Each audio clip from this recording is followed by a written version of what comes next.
All right, welcome back to the updates. Good evening, everyone, and hope your day was going well and your weekend is going well.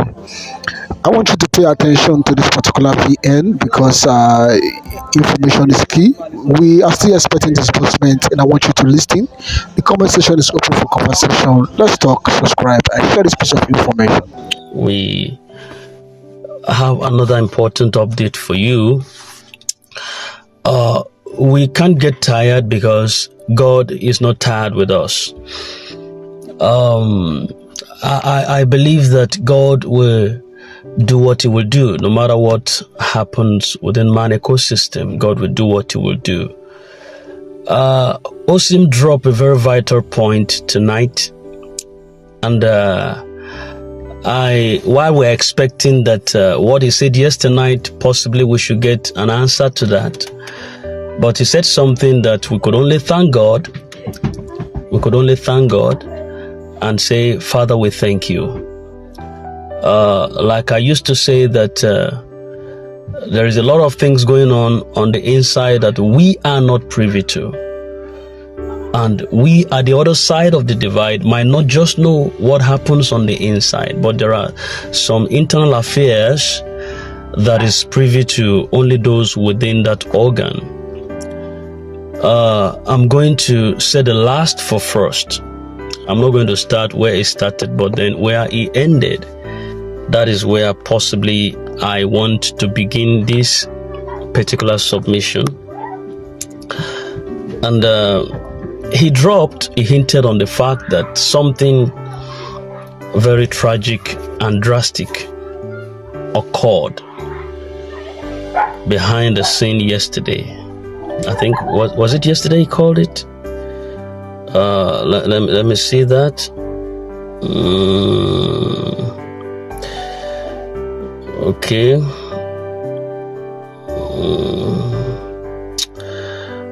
All right. I think it was okay. All right. He said Wednesday. Not actually yesterday, but he said Wednesday. That's something very tragic and very devastating concerning our disbursement, the disbursement process.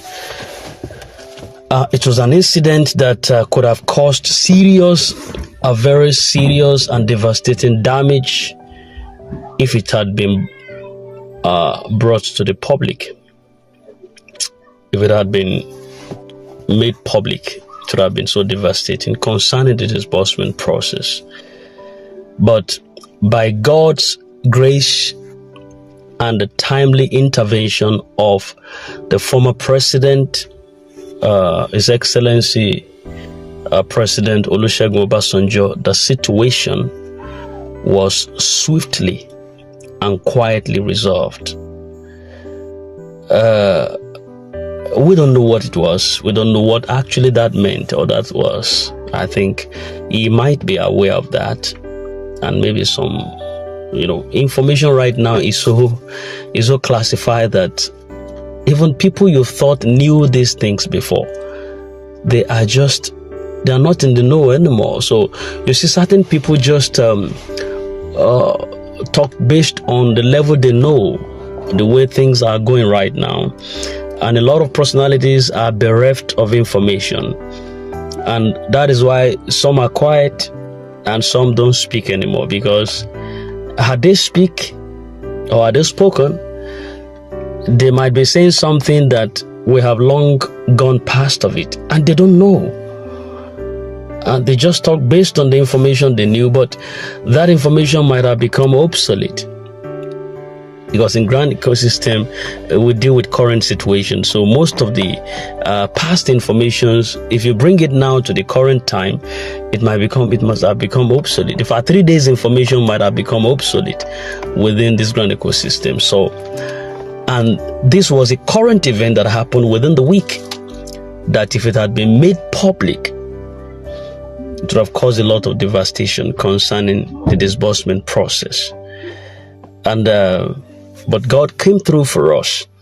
It was this, if I could possibly get that line very well, the timely intervention of the former President Olusegun Obasanjo it was this intervention that brought that situation to a calm, that did not allow that to affect the disbursement we're in expectation of. And because of that, that was what led to the Thursday victory that we had, which talked about the CBN clearance. Yesterday we dropped a hint on the code, the CBN clearance code that was issued to the stakeholders yesterday, and a lot of persons did not know what actually warranted that. But it was that intervention that led to that victory. Else it would have been damaging. It would have been damaging. So everything came through successfully on Thursday, and we are still right there in expectation. So what the enemy meant for harm, God turned it into a silent victory. I think that is a good news. That was a good news. And Osim further says that life's beauty does not lie in ease and comfort, but in the trials that we overcome. If there were no trying times, there will be no appreciation of the victories. I'm reading his comment now, his submission now. He just dropped it this afternoon. If there is no trying times, or there were no trying times, there would be no appreciation for the victories. And that's the profound truth I've come to understand, that the real value of this journey lies in the challenges that we face, and they are there to mold us. Sometimes they stretch us and also reveal to us our hidden strength. Now, our perspective also has to be reframed in this sense, that what seems like a delay is often divine preparations. Like I was saying in the afternoon, that the grand ecosystem is a place of faith. It's a place to learn faith. And if you don't know how to have faith, come here, you'll learn faith. Yes, prolonged delay or prolonged waiting can definitely lead to someone losing their faith and also fall into doubt, which is a normal phenomenon. But it is in these very moments also that true character is forged. And I could relate to that. If you go on the social media space, you will see a lot of characters being forged. You might not know, possibly you're just here on the YouTube, but if you know what's going on the social media space concerning this expectation,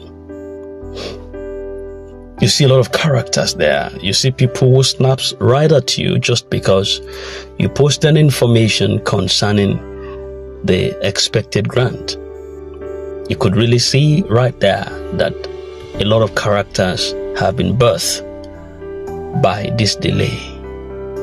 You wouldn't blame them. You know why? We all have different levels of tolerances. I might not be able to say, and I want to say this, let me quickly drop this. Don't ever mock the pain you have not endured. Because when life turns against you, you would become the very, very victim of the circumstances that you have ever mocked. I don't know whether possibly that one sank in. Don't mock any pain you have not endured. You might say, well, this one is talking irrationally, this one talks anyhow, and all that. That's not a license for people to be rational in their ways of talking or thinking. No, I don't give into that. Nobody is expected to be rational in the way they behave. I'm an advocate of civility. Yet in this discourse, we have certain people who have been, over time, because of what they have suffered, or the delay they have waited, or they have experienced, it has turned them to something else. Such people need orientation. That's where reorientation needs to come in here. You might possibly see that you're better than them because you don't talk rationally. You have not really been set on edge. You still have the capacity to bear what is going on. But to some other persons, the same is not the case. So you see, delay has a way of producing certain things in certain people. Some characters that are by birth, some are forged within this ecosystem. And you see, by the time they found lands, you see them wear another character again entirely. You would wonder, but where did you get the other one? And that's how it is. So, the trying times also bring the beauty in you. It does. It brings the beauty in you, as it brings some ill moments in certain people. It brings the beauty in you. And when life seems to be silent, or progress feels to be stalled, remember that diamonds are made under pressure. Your strength, your resilience, your faith, they are all emerging most clearly in your hardest seasons that you could ever relate to. Yes, your faith, your trust, your confidence, your resiliences, they all emerge most clearly when your hardest moments have been perceived. Now we're entering into another week by tomorrow, and we are still hoping against hope. We are trusting that something drastic to our advantage is going to happen. I urge you all to stay in a posture of prayer. Continue to intercede for these key players, the country director, Apostle Professor Ken Wakama. Intercede for the IMF. Intercede for the CBN. You can do this. I believe you can do this. God has always shown himself very faithful. And once again, he did that on Wednesday, leading to the success victory that we had on Thursday. I think that's worth thanking God for. You can give God a clap offering if that is not too big for you. You might not see what happened there, but if it had happened in the contrary, it would have possibly slowed down another thing, or, a kind of kick further. The victory we're supposed to have had sooner. It kicked it backward further. But thanks be to God for making us cross that hurdle and the line. Yes, I can declare with confidence that celebration will not escape us by God's special grace. I'm not in the spirit of giving daily, weekly formations anymore, or whatever, but then by God's grace, celebration will not escape us. Prepare your hearts and prepare your homes to rejoice. It's about to get loud. It's about to go down with testimonies and transformations. To everyone who have been praying, who have been supporting this cause and believing on, I see you, I feel you, I love you. Your prayers have been heard and God has answered them. May this good news that happened this week, may it ripple sounds. May it usher in new blessings as we enter into the new week. May it usher in prosperities. May it usher in supernatural favor to each and every one of you in the name of Jesus Christ. It's our feeling and it's our expectation. God will do the best for us. So that's what we have for you tonight. is the intel. I know possibly this might not be what you want to hear right now. You might want to hear something better than this, but it's a good news. Anyways, this is a good news. That intervention was timely. The result of it, you might not have seen it, but we on the inside have seen that. We are near. Keep your pieces together. Gather the fragments. Make a monument out of it. And God, whom you serve, whom you pray to, will deliver you from this crisis. All of us shall celebrate together. The God we call upon shall show us mercy. His face will shine upon us. His face